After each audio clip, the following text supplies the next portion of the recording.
Bonjour, je m'appelle Janos et je suis un chaman.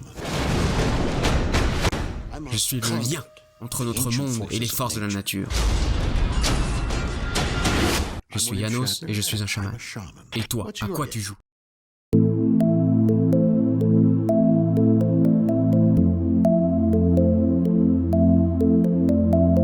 Bonjour et bienvenue dans ce nouvel épisode d'architecture et pop culture sur la ville de Hurlevent, ou Stormwind en anglais, de l'univers Warcraft. Créé par le studio Blizzard, cet univers médiéval fantastique est très riche. Il est composé de pas moins de 5 jeux, Warcraft 1, 2 et 3, World of Warcraft et Hearthstone, et c'est sans compter les extensions de World of Warcraft ou les livres. Je vais donc faire en sorte de tenir compte de toute l'histoire de la ville à travers ces jeux. Je ne vais donc pas parler du film Warcraft à cause des trop grandes libertés prises par les scénaristes. Avant de rentrer dans le vif du sujet, n'oubliez pas que pour me soutenir, vous pouvez vous abonner et mettre la cloche. C'est gratuit et ça m'aide énormément. N'hésitez pas à me donner vos retours en commentaire et les thèmes que vous aimeriez voir sur la chaîne. De la clairière au premier village. Pour résumer rapidement, les jeux de l'univers Warcraft prennent place dans le monde d'Azeroth et suivent les conflits entre 3 factions, l'Alliance et la Horde, qui se combattent entre eux ou s'allient quelquefois contre la 3e, qui est la Légion Ardente, menée par le titan Sargeras. La ville de Hurlevent est située dans les royaumes de l'Est, dans la forêt d'Elwynn. C'est une ville majeure des jeux, car elle est l'actuelle capitale des humains et de l'Alliance. Avant de regarder la ville actuelle, on va analyser son évolution et le lieu où elle est implantée. Pour mieux voir, j'ai pris la carte actuelle à laquelle j'ai fait quelques modifications. En premier, on remarque la proximité avec la mer, qui est un avantage certain pour commercer avec le reste du monde et pour avoir plus de possibilités militaires. Ensuite, on a le lac, qui est source d'eau douce, donc indispensable pour les humains. Tout autour, on trouve des montagnes qui protègent et isolent la ville de la forêt. Enfin, le reste est une plaine, qui est facilement aménageable pour les humains. Tous ces éléments en font un lieu idéal pour s'installer avec un premier village qui pose les bases de la future Hurlevent. Cette petite bourgade semble en partie installée sur le lac, donc on peut supposer que les premières maisons étaient en bois et sur pilotis, comme sur cette photo représentant une reconstitution des palafittes en Allemagne. Palafittes, c'est le nom des maisons sur pilotis, typiques du nord des Alpes, à la fin de l'âge de bronze, donc environ vers 4300 à 800 avant Jésus-Christ. Avec le temps, le village s'agrandit, et le bois est remplacé par la pierre. La ville devient plus importante, et il est donc important de la défendre avec un château, le donjon de Hurlevent, et ses premiers remparts. Le château est protégé par les montagnes, et à vue sur une quelconque attaque par la mer. La ville fortifiée. L'histoire des jeux commence ici, avec plusieurs séries de conflits, et notamment la première grande guerre. Il s'agit de l'invasion du royaume humain par la horde des orques. La menace vient du sud et la ville de Hurlevent, en première ligne, est détruite. Les humains fuient vers le nord et le royaume de Lordaeron. Les royaumes humains s'unissent contre cette nouvelle menace et forment l'Alliance avec des alliés elfes, des nains et des mages. Avant cette première invasion, la ville ressemblait à ça. Elle était alors une cité fortifiée et importante. Elle s'est développée vers la mer, avec notamment la création du port, mais surtout avec 2 nouveaux quartiers qui sont la place de la cathédrale et le quartier commerçant. On note aussi la création de l'entrée fortifiée de la ville qui vient fermer et protéger la cité.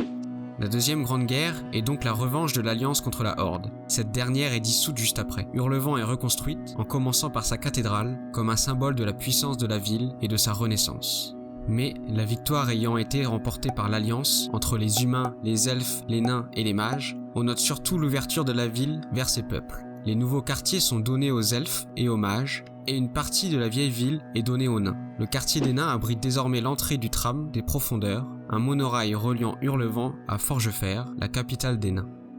L'entrée de la ville, la vallée des héros, rend aussi hommage aux courageux guerriers de guerre, tout en protégeant la ville des menaces venant de la forêt d'Elwynn.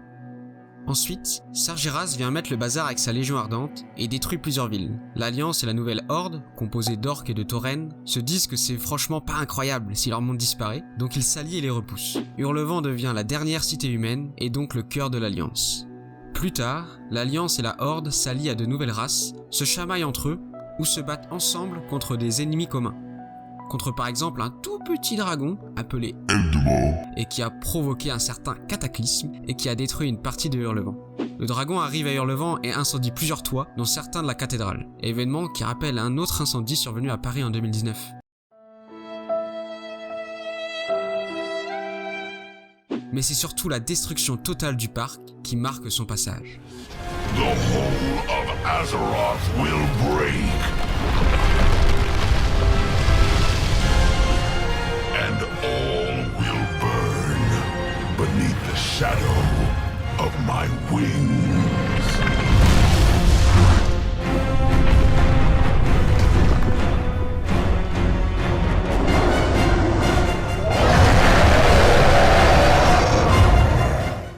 Il faudra attendre 3 extensions et la mort de Varian Vryn, roi de Hurlevent, pour qu'il soit reconstruit sous le nom de Repos du Lion. Varian Vryn qui se sacrifia pour permettre à ses soldats de fuir face à la Légion Ardente. Ce nouveau parc accueille le tombeau du roi disparu et rend hommage à toutes les personnes décédées au combat.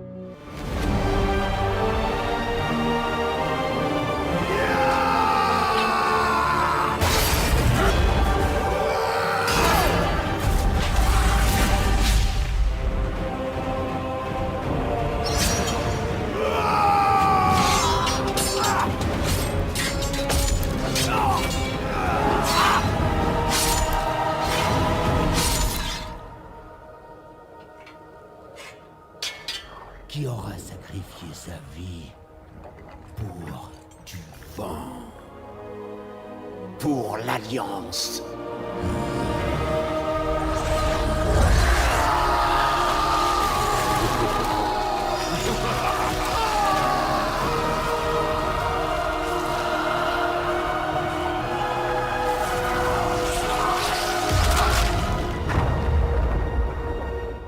Après cet événement, la ville a peu changé. On note juste la construction de quelques bâtiments au nord. Pour celles et ceux qui aimeraient en savoir plus sur l'histoire de Warcraft, je vous ai mis 2 vidéos en description. N'hésitez pas à aller les voir après celle-là. Hurlevent, une ville européenne. Quand on regarde l'évolution de Hurlevent, on remarque un schéma assez classique en Europe. Les villes médiévales étaient organisées autour d'un château avec une succession de murs construits de plus en plus loin pour protéger le plus de personnes possible. Paris est un excellent exemple car elle s'est construite de façon circulaire autour des premiers remparts. Mais Hurlevent a d'autres caractéristiques. Si on regarde le plan de la ville, on voit plusieurs canaux, vestiges de l'ancien lac et qui séparent les quartiers. Alors si je vous dis canaux et eau, vous allez sûrement penser à Venise en Italie. Mais pour cette vidéo, j'ai choisi Hambourg car c'est une autre ville construite sur l'eau avec au départ sûrement des palafites. Mais surtout avec au centre l'église Saint-Nicolas et l'église Saint-Pierre un peu plus loin. Cette ville était plutôt religieuse et n'avait pas de château fort comme Hurlevent. Mais elle s'est fortifiée quand même autour de ces églises. Elle s'est donc petit à petit développée sur l'eau en créant des canaux et des ponts. Après, quand on regarde l'organisation actuelle de Hurlevent et qu'on tourne un tout petit peu le plan, elle ressemble plutôt à Londres. Eh bien oui, le Londres du XIVe siècle s'organise le long de la Tamise, avec comme Hurlevent un château, donc la tour de Londres, la ville devant et des remparts tout autour, même la cathédrale y est. Hurlevent a beau être imaginaire, elle s'inspire, ou au moins elle reprend des codes des villes médiévales européennes. Un exercice qui pourrait être intéressant, c'est d'essayer de prédire l'évolution de Hurlevent dans 5 ans, 10 ans ou même plusieurs siècles. Je pense personnellement qu'on aurait alors une ville étendue vers la forêt, avec le déplacement de la vallée des héros, des remparts et l'agrandissement du quartier commerçant. Une autre possibilité serait plutôt vers les montagnes, des quartiers d'habitation ou des bâtiments militaires qui profiteraient de la hauteur pour avoir une plus grande vue.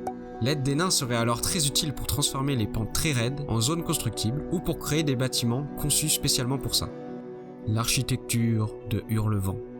Pour voir les bâtiments de Hurlevent, on va profiter qu'il y ait le jeu World of Warcraft pour se balader un peu à travers la ville. Nous allons donc commencer par l'entrée et la vallée des héros. La porte de Hurlevent est située dans le réseau de remparts le plus récent. Elle protège le pont, situé derrière, et la véritable entrée juste après. Cet ensemble porte-pont-porte est un excellent moyen de défense, car lorsque la première porte est franchie, les ennemis se massent sur le pont et deviennent des cibles faciles. On retrouve ce genre de fortification à Carcassonne par exemple. La véritable entrée est donc plus loin et constituée de herses en métal et de tours plus imposantes. Une fois entré dans la ville, on se retrouve plongé dans un univers très proche du Londres médiéval. Cependant, même si on a quelques ruelles sombres, les rues de Hurlevent sont bien plus larges et bien plus végétalisées. Dans ce premier quartier destiné aux commerçants, on retrouve en majorité des bâtiments en bois et en pierre, mais on n'en trouve aussi que en pierre, qui sont destinés à des usages militaires ou économiques comme la banque ou la salle des ventes. En allant vers la vieille ville, on découvre les canaux, vestiges du lac et de la succession des remparts au fil du temps. La vieille ville possède une architecture similaire au quartier commerçant, avec pour seule différence la couleur des toits, symbolisant le quartier. Cependant, la proximité des habitations et les rues étroites montrent que ce quartier était présent depuis déjà un moment. On retrouve un peu ces caractéristiques à certains endroits du quartier des nains. Mais les nains, ayant besoin de place pour leurs machines, se sont appropriés le quartier et ont ouvert plus d'espace. En plus du bois et de la pierre, on retrouve donc beaucoup de métaux. Avant de passer au quartier suivant, on va juste faire quelques pas en arrière et revenir sur le donjon de Hurlevent. Il s'agit du château de la ville, le centre du pouvoir et résidence du roi. Situé en hauteur, c'est une véritable place forte, entourée de remparts et de tours. L'intérieur est très haut et la coupole de la salle du trône rappelle plus une cathédrale qu'un château. Ça renforce la puissance du lieu et affirme le pouvoir de la ville.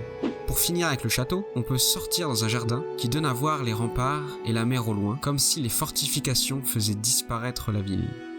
Si on continue notre promenade, on retraverse le quartier des nains et on arrive dans le quartier de la cathédrale. Élément central de la ville, on remarque déjà son importance. Les bâtiments entièrement en pierre semblent plus riches, avec des ouvertures plus grandes et même quelques gravures qui sont seulement présents dans le château et la cathédrale. Ce type d'habitation s'inspire d'une période un peu plus tardive de Londres. Elle ressemble plus aux bâtiments de la Renaissance, comme celui-ci. Les façades sont plus travaillées et paraissent plus nobles, notamment avec l'utilisation de la pierre. La cathédrale, si on suit la logique du Londres médiéval, pourrait peut-être ressembler à l'abbaye de Westminster, notamment son intérieur, qui lorsqu'on les met côte à côte, semble très proche. Mais pour l'aspect extérieur, je dirais en prenant des pincettes, qu'elle ressemble un peu à la cathédrale de Rouen en France, notamment à cause de ses nombreux clochers. Je ne suis pas sûr pour cette comparaison, dites-moi en commentaire ce que vous en pensez. D'ailleurs, en faisant cette vidéo, j'ai remarqué que l'intérieur de la cathédrale ressemblait plus à l'intérieur d'un château, et au contraire, la coupole du château fait plus penser à un bâtiment religieux. Il s'agit peut-être d'une volonté des développeurs pour renforcer le lien entre la religion et les soldats humains, notamment les paladins, les chevaliers de la lumière. La suite de la promenade nous emmène vers le port où l'on retrouve les mêmes bâtiments que dans le quartier commerçant. Le port apparaît en contrebas avec de nombreux bateaux et le phare un peu plus loin. Mais ce qui choque en arrivant, c'est la véritable forteresse installée devant, qui regarde vers la mer. Sur plusieurs étages, on trouve des terrasses avec des canons. Toute cette armada prend sens lorsqu'on se penche sur le lore. Le roi Lich, personnage majeur du jeu World of Warcraft, avait décidé d'attaquer Hurlevent par le port, avec l'aide de son armée de morts-vivants, le Fléau. Pour le lieu suivant, on retrouve un peu de calme avec le repos du lion. Construction la plus récente de la ville, le parc reprend sa fonction originelle tout en rendant hommage aux héros de Hurlevent. Le nom de lion reprend l'animal symbole de la ville et de l'Alliance. C'est un lieu de calme et de repos pour ne pas oublier les événements passés.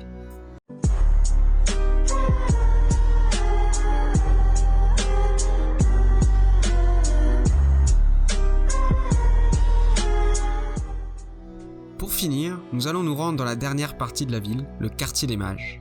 Ce quartier vu de l'extérieur ne semble pas très différent des autres. C'est seulement en entrant dedans que l'on comprend l'univers mystérieux et magique qui l'anime. Déjà, les pavés au sol ont laissé la place à de l'herbe. Les arbres et les végétations semblent recouvrir les habitations et les rues étroites. Les bâtiments ici semblent les plus inspirés de la fantasy. On retrouve même une tour, emblème des mages dans beaucoup d'œuvres d'Heroic Fantasy, et qui forme avec la cathédrale et le château les points les plus hauts de la ville. Je n'ai pas vraiment trouvé de comparaison avec des édifices existants, mais si l'on regarde bien, elles semblent être un mélange subtil entre les maisons du quartier commerçant et celles de la cathédrale. C'est donc un mélange entre la richesse de la pierre et l'authenticité du bois, comme si les mages avaient pris le meilleur des deux. Personnellement, je trouve qu'il s'agit là des plus belles habitations de la ville. Et vous, quels sont vos préférés ? Merci de m'avoir écouté jusqu'au bout. C'était une vidéo assez longue, mais l'univers de Warcraft étant très riche, il y avait beaucoup de choses à dire. J'espère que la vidéo vous a plu. Si c'est le cas, n'hésitez pas à vous abonner, à mettre un j'aime ou un commentaire. C'était Yanos dans Architecture et Pop Culture. A bientôt dans un nouvel univers.